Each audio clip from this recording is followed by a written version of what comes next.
Hi, my name is Tito Ovia. I'm the co-founder of Helium Health. Happy International Women's Day, and here's to breaking the bias. Hi, my name is Durosinmi Etti, and I'm the founder of Economy, a platform for empowered women combined with a financial platform to level the playing field.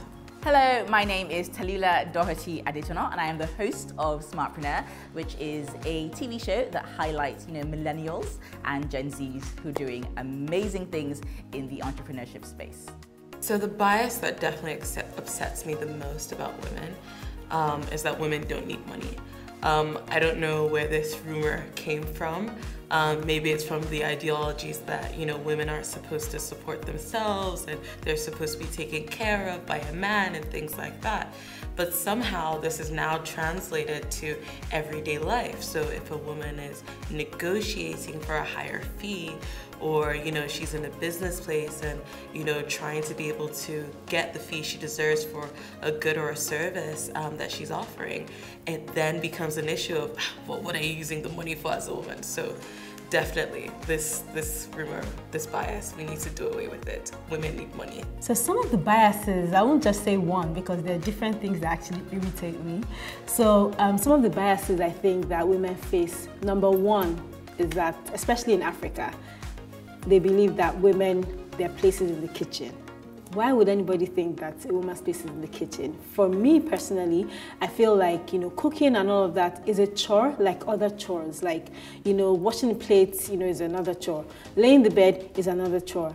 There are different chores that you can choose from. So why would they single it out and say, oh, a woman's place is in the kitchen and the woman needs to be cooking? Sometimes I feel like you can delegate some things, and that's how you can even be more effective as a leader. And that takes me to my second bias. A lot of people feel like women cannot lead. Let's take the COVID-19 for example. The countries that were led by women did a lot better than the countries that were led by men. And this is not even to discountenance any man or anything like that, but it's just to show you that when you give the woman the opportunity to lead and when she showcases her values and the things that she believes in and her leadership strengths and everything, then you should give that woman the opportunity to lead. So one of the biases about women that really upsets me is this notion that women are too emotional, We get told, oh, you shouldn't show emotion in the office, you won't be taken seriously, and I feel like this is such a false notion, because even though women are emotional, I feel like women are also intuitive, and it's that sort of intuitiveness that helps us, make amazing decisions. That intuitiveness helps us to be really creative and helps us to be really sort of passionate as well. So I feel like, as women, we shouldn't feel like we need to suppress who we are in the workplace in order to be taken seriously.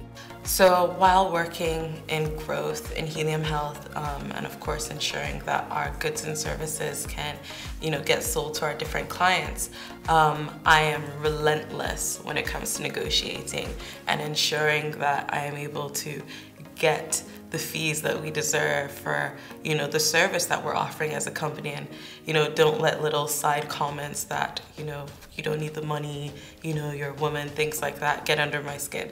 No, that's when I'll even charge you double. But yes, most definitely ensuring I'm a tough negotiator, blocking out the noise, and of course empowering other women as well that work in growth to be able to go for the fees that they deserve. Yeah. So some of the ways that we've been able to break the biases through the work that we do at Economy is by offering community.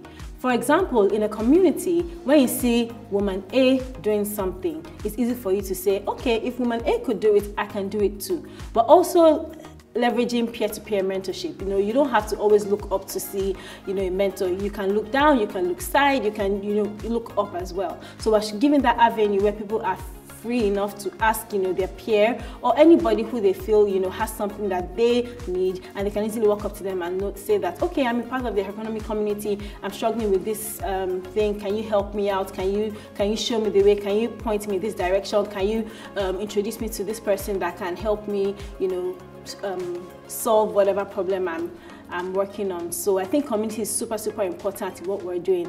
And in fact, Economy even knows, or we know, we've already seen the statistics, we know that women cannot be empowered through bank accounts alone. They need community, they need opportunities like financial services, and they also need access to capacity building.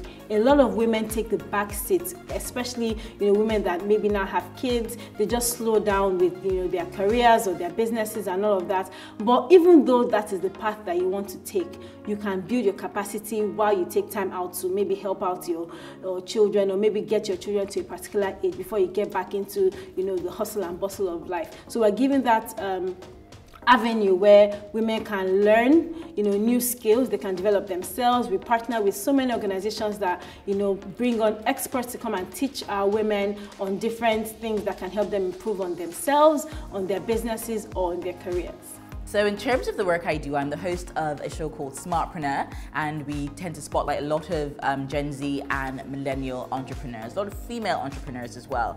And through that, I like to talk to them about how they work and what they do, their processes, that helps make them different, because I feel like women and men are, different in the way we sort of approach entrepreneurship. And I feel like through hearing other people's stories, it gives us permission sort of to be ourselves. If you're thinking I'm a bit emotional, and you hear of a woman who says, yes, I am, and that's, I feel like it gives me passion in my work, and this is how I use, my personality and my unique gifts to enhance what I do. I feel like it gives others that permission, and I'm always inspired by all the amazing people, should I say, entrepreneurs that we get to speak with on Smartpreneur. African women, if you could describe them in one word, they are resourceful. I have a theory that, the reason why African women sort of carry their babies on their back is because they're like, look, I need to exercise and walk around. I need to, do things with my hands and get to work at the same time. So they are resourceful in being able to find different ways to be able to overcome, the many challenges and hurdles that we do have in front of ourselves, whether it be, religious hurdles, whether it be, stereotypes, whether it be, family challenges, things like that. So we are resourceful and relentless in any way of overcoming those challenges. One of the words I'll use to describe the capabilities of an African woman is that African women are strong, African women are resilient, African women, they don't break, they bend. African women are very good money managers. And the funny thing is that, like I said before, if you give a woman something small, they will blow it up and make it into something big. There was a woman, who won a grant from us, who won, I think, 1 million naira grant. And that money, she's multiplied it so much. She was able to get her NAFDAC number from that money. She won another 500,000 naira grant from us. She was able to buy equipment for her organization, and today that organization has quadrupled in income. She's been able to change her kids' school, she's been able to get further investment. So all these things all work hand in hand to ensure that the woman, does better. So like I said, if you give a woman something small, she'll be able to multiply it into something big.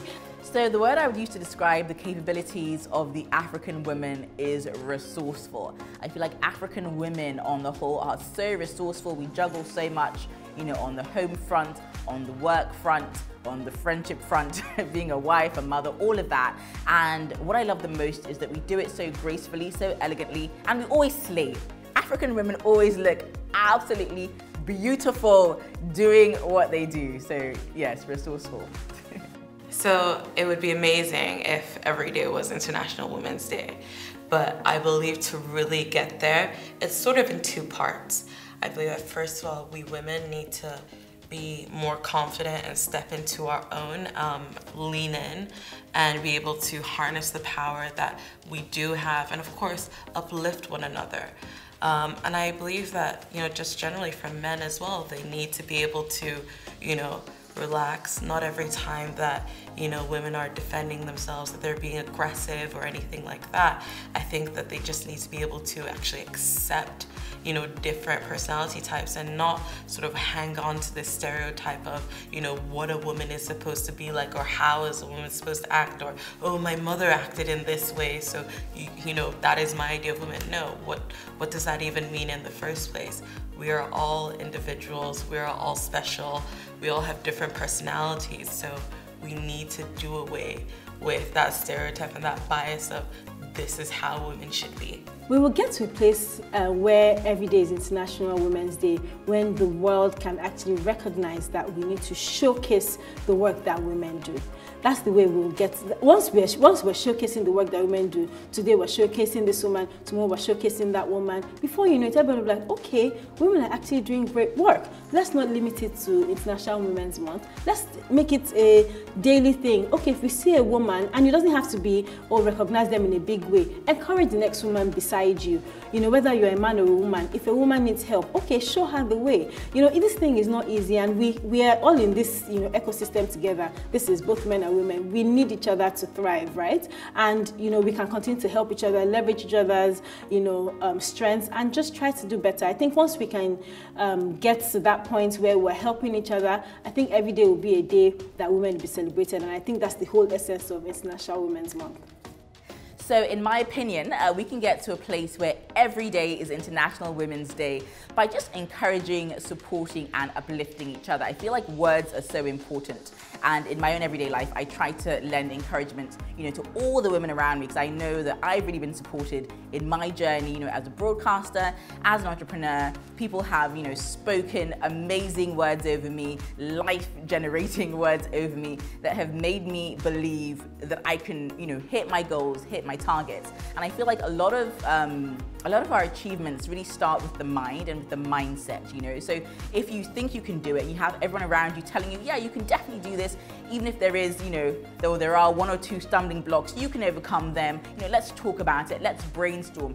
Even if they don't have the answers, just that sense of encouragement and positivity, I think is so, so important. And that's what I try to do with all, you know, the women around me. And that's what I feel would help us all as women grow and become, you know, evolve into our best selves.